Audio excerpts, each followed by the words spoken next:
ಕಾಲ ಸಿಐಡಿ ಕಸ್ಟಡಿಗೆ ಬೈರತಿ ಬಸವರಾಜ್ ಅವರನ್ನ ನೀಡಲಾಗಿದೆ. ಸಿಐಡಿ ಕಸ್ಟಡಿಗೆ ನೀಡಿ ನ್ಯಾಯಾಧೀಶರು ಆದೇಶವನ್ನ ಹೊರಡಿಸಿರೋದು. ಸೊ ಆರೋಗ್ಯದಲ್ಲಿ ಏರುಪೇರಾಗಿತ್ತು, ಆ ಕಾರಣಕ್ಕಾಗಿ ಅವರು ಟ್ರೀಟ್ಮೆಂಟ್ ಪಡ್ಕೊಳ್ತಾ ಇದ್ರು. ಹೆಲ್ತ್ ರಿಪೋರ್ಟ್ ಇವತ್ತು ಸಿಐಡಿ ಕೈಗೆ ಸಿಕ್ಕಿತ್ತು. ಅದಾದ ನಂತರ ಇವರನ್ನ ನೇರವಾಗಿ ನ್ಯಾಯಾಧೀಶರ ಮುಂದೆ ಹಾಜರುಪಡಿಸಲಾಗಿತ್ತು. ಇವತ್ತು ರಜೆ ಇರುವಂತ ಕಾರಣಕ್ಕಾಗಿ ನ್ಯಾಯಾಧೀಶರ ನಿವಾಸಕ್ಕೇನೆ ಕರ್ಕೊಂಡು ಹೋಗಲಾಗಿತ್ತು. ಇದೀಗ ಮಹತ್ವದ ಆದೇಶ 42ನೇ ACJM ಕೋರ್ಟ್ ನ್ಯಾಯಾಧೀಶರು ಈ ಒಂದು ಆದೇಶವನ್ನು ಹೊರಡಿಸಿರೋದು. ಫೆಬ್ರವರಿ 21ರವರೆಗೆ ಸಿಐಡಿ ಕಸ್ಟಡಿಗೆ ಬೈರತಿ ಬಸವರಾಜ್ರನ್ನ ನೀಡಲಾಗಿದೆ. ಸಿಐಡಿ ಅಧಿಕಾರಿಗಳು 9 ಅಂಶಗಳನ್ನ ಹೇಳಿ ನಮಗೆ ಅವ್ರ ಕಸ್ಟಡಿಗೆ ಬೇಕು ಅಂತ ಕೇಳ್ಕೊಂಡಿದ್ರು. ಕಾರಣ ತನಿಖೆಯನ್ನ ಮಾಡೋದು ಬಾಕಿ ಇದೆ, ಒಂದಷ್ಟು ವಿಚಾರಗಳಲ್ಲಿ ಗೊಂದಲ ಇದೆ, ಸಾಕ್ಷಿಗಳ ಕೊರತೆ ಇದೆ, ಸಾಕ್ಷಿ ನಾಶದ ಆರೋಪವೂ ಇದೆ. ಇವರನ್ನು ಕಸ್ಟಡಿಗೆ ಕೊಡಬೇಕು ಅಂತ ಕೇಳಲಾಗಿತ್ತು. ಅದರಂತೆಯೇ ಇದೀಗ 7 ದಿನಗಳ ಕಾಲ ಕಸ್ಟಡಿಗೆ ನೀಡಲಾಗಿದೆ. ನ್ಯಾಯಾಧೀಶರ ನಿವಾಸಕ್ಕೆ ಹಾಜರುಪಡಿಸಿದ್ರು. ಮೊದಲಿಗೆ ಸಿಐಡಿ ಅಧಿಕಾರಿಗಳು ಜಯದೇವ ವೈದ್ಯರು ನೀಡಿದ ರಿಪೋರ್ಟ್ ಅನ್ನ ಸಲ್ಲಿಸಿದ್ರು. ರಿಪೋರ್ಟ್ ನಾರ್ಮಲ್ ಆಗಿದೆ, ಅಂದ್ರೆ ರಕ್ತದ ಒತ್ತಡ ಇದೆ, ಬ್ಲಾಕೇಜ್ ಇರಬಹುದೇನೋ ಈ ಥರದ್ದೆಲ್ಲ ಹೇಳಲಾಗ್ತಾ ಇತ್ತಲ್ಲ. ಬಟ್ ಟ್ರೀಟ್ಮೆಂಟ್ ಪಡ್ಕೊಂಡ್ರು 2 ದಿನ. ಸೊ ಈಗ ಅವರ ಹೆಲ್ತ್ ಕಂಡೀಷನ್ ನಾರ್ಮಲ್ ಆಗಿದೆ ಅಂತ ರಿಪೋರ್ಟ್ ಬಂದಿರುವ ಕಾರಣಕ್ಕಾಗಿಯೇ 7 ದಿನ ಕಸ್ಟಡಿ ಕೊಟ್ಟಿದ್ದಾರೆ. ಈ 7 ದಿನ ವಿಚಾರಣೆಯನ್ನ ಮಾಡಲಾಗತ್ತೆ. ಸಾಕಷ್ಟು ಪ್ರಶ್ನೆಗಳು, ಸಾಕಷ್ಟು ಅನುಮಾನಗಳು ಈ ಪ್ರಕರಣದಲ್ಲಿದೆ. A1 ಜಗ್ಗನಿಗೂ ಮತ್ತು ಶಾಸಕ ಭೈರತಿಗೂ ಏನು ಸಂಬಂಧ? ಯಾವ ಥರ ವ್ಯಾವಹಾರಿಕ ಸಂಬಂಧ ಇತ್ತು? ಬಿಸ್ನೆಸ್ ಪಾರ್ಟ್ನರ್ಸ್ ಆಗಿದ್ರಾ? ಬಿಸ್ನೆಸ್ನಲ್ಲಿ ಇನ್ವಾಲ್ವ್ ಆಗಿದ್ರಾ?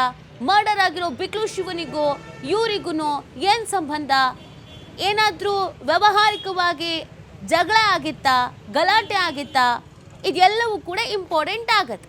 ಅದರ ಜೊತೆಗೆ ಬಿಕ್ಲು ಶಿವನ ತಾಯಿ ಮೊದಲಿಗೆ ಕೇಸ್ ಕೊಟ್ಟು ಅದರಲ್ಲಿ ಬೈರತಿ ಬಸವರಾಜ್ ಹೆಸರನ್ನು ಉಲ್ಲೇಖಿಸಿ ಆಮೇಲೆ ಟರ್ನ್ ಹೊಡೆದ್ರು. ಇಲ್ಲ ಇಲ್ಲ ಇಲ್ಲ ಅಂತ ಚೇಂಜ್ ಮಾಡಿಕೊಂಡ್ರು. ಅದು ಕೂಡ ಒಂದು ಅನುಮಾನ ಇದೆ. ಸಾಕ್ಷಿ ನಾಶ ಮಾಡೋ ಕೆಲಸ ಏನಾದರೂ ಮಾಡಿದಾರಾ? ಪ್ರಭಾವಿ ವ್ಯಕ್ತಿ ಆಗಿರೋದ್ರಿಂದ ಪ್ರಭಾವ ಹೇರಿ ಈ ಪ್ರಕರಣವನ್ನು ತಲೆಕೆಳಗಾಗಂಗೆ ಏನಾದ್ರು ಮಾಡ್ತಾ ಇದ್ದಾರಾ ಅಂತ. ಟೋಟಲ್ ಆಗಿ 8 ತಿಂಗಳು ಈ ಪ್ರಕರಣ ಕೊಲೆ ಆಗಿದ್ದು ಹೋದ ವರ್ಷ. ಅಲ್ಲಿಂದ ಇಲ್ಲಿವರೆಗೂ 8 ತಿಂಗಳು ಕಾನೂನು ಹೋರಾಟ, ನಿರೀಕ್ಷಣಾ ಜಾಮೀನು ಎಲ್ಲ ಕಡೆ ಹಿನ್ನಡೆ ಆಯಿತು. ಕೊನೆಗೆ ತಲೆ ಮರೆಸ್ಕೊಂಡಿದ್ರು, ಅಜ್ಞಾತ ಸ್ಥಳಕ್ಕೆ ಹೋಗಿದ್ರು. ಅದು ಆದಮೇಲೆ ವಾಪಸ್ ಅವರೇ ಸರೆಂಡರ್ ಆಗ್ತೀವಿ ಅಂತ ಬಂದರು. ಹೆಲ್ತಲ್ಲಿ ಸ್ವಲ್ಪ ವೇರಿಯೇಷನ್ ಆಗಿತ್ತು, 2 ದಿನ ಟ್ರೀಟ್ಮೆಂಟ್ ತಗೊಂಡ್ರು. ಮಾಹಿತಿ ನೀಡ್ತಾರೆ ನಮ್ಮ ಪ್ರತಿನಿಧಿ ಸಂತೋಷ್. ಮಹತ್ವದ ಆದೇಶವನ್ನು ನೀಡಲಾಗಿದೆ, ಈ ಬಗ್ಗೆ ಡೀಟೇಲ್ಸ್.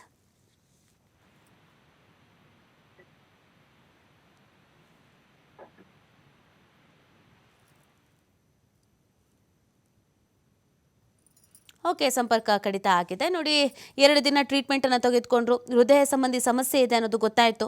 ಮೊದಲಿಗೆ ಕೋರ್ಟಿಗೆ ಹಾಜರುಪಡಿಸಿದಾಗ ನಮಗೆ ಕಸ್ಟಡಿಗೆ ಬೇಕು ಅಂತ ಕೇಳ್ಕೊಳ್ಳಲಾಗಿತ್ತು. ಬಟ್ ಇವರ ಹೆಲ್ತ್ ಅಪ್ಸೆಟ್ ಆಗಿದೆ, ಟ್ರೀಟ್ಮೆಂಟ್ನ ಅವಶ್ಯಕತೆ ಇದೆ ಅಂತ ಅಂದಾಗ ಇಮಿಡಿಯೇಟ್ ಆಗಿ ಜಯದೇವ ಆಸ್ಪತ್ರೆಗೆ ದಾಖಲು ಮಾಡಲಾಯಿತು.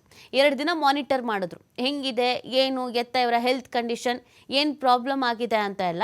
ಈಗ ನಾರ್ಮಲ್ ಆಗಿದ್ದಂಗೆ ಕಾಣಿಸ್ತಾ ಇದೆ, ಅಂದರೆ ತನಿಖೆಗೆ ಸಹಕರಿಸೋ ರೀತಿಯಲ್ಲಿ ಸ್ಟೇಬಲ್ ಆಗಿದೆ ಇವರ ಹೆಲ್ತು ಅಂತ. ಸೊ ಅದೇ ರಿಪೋರ್ಟ್ ಕೈ ಕೊಟ್ಟಂಗಿದೆ, ಅದನ್ನೇ ಜಡ್ಜ್ ಮುಂದೆ ಇಟ್ಟಿದ್ದಾರೆ. ಅದಾದಮೇಲೆ 7 ದಿನ ಕಸ್ಟಡಿ ಕೇಳಿದ್ರಲ್ಲ, 7 ದಿನ ಕಸ್ಟಡಿಗೆ ನೀಡಲಾಗಿದೆ. ಸೊ ಇದೀಗ ವಿಚಾರಣೆಗೆ ಒಳಪಡಿಸ್ತಾರೆ, ವಿಚಾರಣೆಯನ್ನು ಮಾಡಲಾಗತ್ತೆ.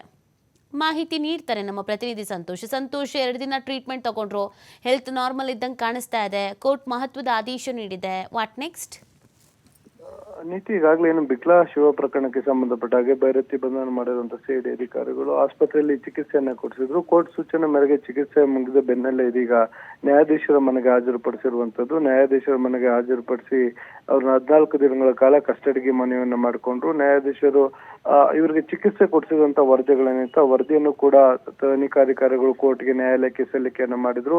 ಆ ಒಂದು ವರದಿಯನ್ನ ಪರಿಶೀಲನೆ ಮಾಡಿ ವರದಿಯಲ್ಲಿ ಇದುವರೆಗೂ ಯಾವುದೇ ರೀತಿಯ ಸಮಸ್ಯೆಗಳು ಇಲ್ಲ, ಅವರಿಗೆ ವೈದ್ಯರು ಏನು ಊಟಕ್ಕೆ ಸಲಹೆಗಳನ್ನು ಕೊಡ್ತಾರೆ ಅದೇ ಊಟದ ಸಲಹೆಯನ್ನು ಕೂಡ ನೀವು ಕೊಡಬೇಕು ಅಂತ ಹೇಳಿ ಸೂಚಿಸಿರುವಂತದ್ದು. ಅದರ ಜೊತೆಗೆ ತನಿಖಾಧಿಕಾರಿ ಕೇಳಿದಂತೆ 7 ದಿನಗಳ ಕಾಲ ಅವರಿಗೆ ಈಗ ಸಿಐಡಿ ಅಧಿಕಾರಿಗಳ ಕಸ್ಟಡಿಗೆ ಆರೋಪಿ ಬೈರತಿ ಬಸವರಾಜ್ ಅವರನ್ನು ಕೊಟ್ಟಿರುವಂತದ್ದು.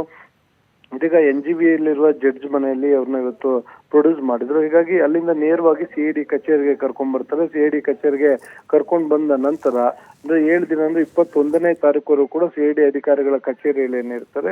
ಬಿಕ್ಲಾ ಶಿವ ಪ್ರಕರಣ ಹತ್ಯೆಗೆ ಸಂಬಂಧಪಟ್ಟ ಹಾಗೆ ಸಾಕಷ್ಟು ಸಾಕ್ಷ್ಯಾಧಾರಗಳು ಮಾಹಿತಿಯನ್ನ ಈಗಾಗಲೇ ತನಿಖಾಧಿಕಾರಿಗಳು ಕಲೆ ಹಾಕಿರುವಂತದ್ದು. ಅದಕ್ಕೆ ಸಂಬಂಧಪಟ್ಟ ಹಾಗೆ ಇವ್ರನ್ನ ಇಂಟ್ರಾಗೇಷನ್ ಅನ್ನ ಮಾಡುವಂತದ್ದು. ಅದಷ್ಟೇ ಅಲ್ಲದೆ ಉಳಿದ ಆರೋಪಿಗಳು ಏನಿದ್ದಾರೆ ಅವರು ಏನೆಲ್ಲ ಹೇಳಿಕೆಗಳನ್ನ ಕೊಟ್ಟಿದ್ದಾರೆ ಆ ಹೇಳಿಕೆಯ ಜೊತೆಗೆ ಇವರು ಕಲೆ ಹಾಕಿರುವ ಸಾಕ್ಷ್ಯಾಧಾರಗಳು ಅಂದ್ರೆ CDR ಗಳಿರ್ಬೋದು, ಮತ್ತೆ A1 ಜಗ್ಗ ಮತ್ತು A20 ಅಜಿತ್ ಜೊತೆ ಇವ್ರಿಗಿರುವಂತ ಸಂಪರ್ಕಗಳಿರ್ಬೋದು, ಹತ್ಯೆ ಆದ ದಿನ ಜಗ್ಗ ಮತ್ತೆ ಭೈರತಿ ಅವರು ಮಾತನಾಡಿದ್ದಿರ್ಬೋದು. ಹೀಗೆ ಬೇರೆ ಬೇರೆ ಆಯಾಮದಲ್ಲಿ ಹಲವು ಪ್ರಶ್ನೆಗಳನ್ನ ಮತ್ತು ವಿಚಾರಣೆಯನ್ನ ಮಾಡ್ಲಿಕ್ಕೆ ಅವ್ರಿಗೆ ಇರುವಂತದ್ದು. ಹೀಗಾಗಿ ಅವ್ರನ್ನ ಕರ್ಕೊಂಡ್ಬಂದು ವಿಚಾರಣೆ ನಡೆಸಿ ಬಳಿಕ ಮಾಜರ್ ಪ್ರಕ್ರಿಯೆಗಳು ಕೂಡ ಇರುತ್ತೆ. ಅದನ್ನ ತನಿಖಾಧಿಕಾರಿಗಳು ಸಮಯವನ್ನು ನೋಡ್ಕೊಂಡು ಮಾಜರ್ ಪ್ರಕ್ರಿಯೆಯನ್ನು ಮಾಡ್ತಾರೆ. ಒಟ್ಟಾರೆ ಭೈರತಿ ಬಸವರಾಜ್ 7 ತಿಂಗಳ ಬಳಿಕ CID ಅಧಿಕಾರಿಗಳಿಂದ ಬಂಧನಕ್ಕೆ ಒಳಗಾಗಿರುವಂತದ್ದು. ಮುಂದಿನ ದಿನಗಳಲ್ಲಿ CID ಅಧಿಕಾರಿಗಳು ಯಾವ ರೀತಿಯಾಗಿ ವಿಚಾರಣೆಯನ್ನ ನಡೆಸ್ತಾರೆ ಅನ್ನೋದನ್ನ ಕಾಯ್ದು ನೋಡ್ಬೇಕಾಗುತ್ತೆ. ನೀತಿ. ಥ್ಯಾಂಕ್ ಯು ಸಂತೋಷ್ ತಮ್ಮ ಡೀಟೇಲ್ಸ್ಗೆ.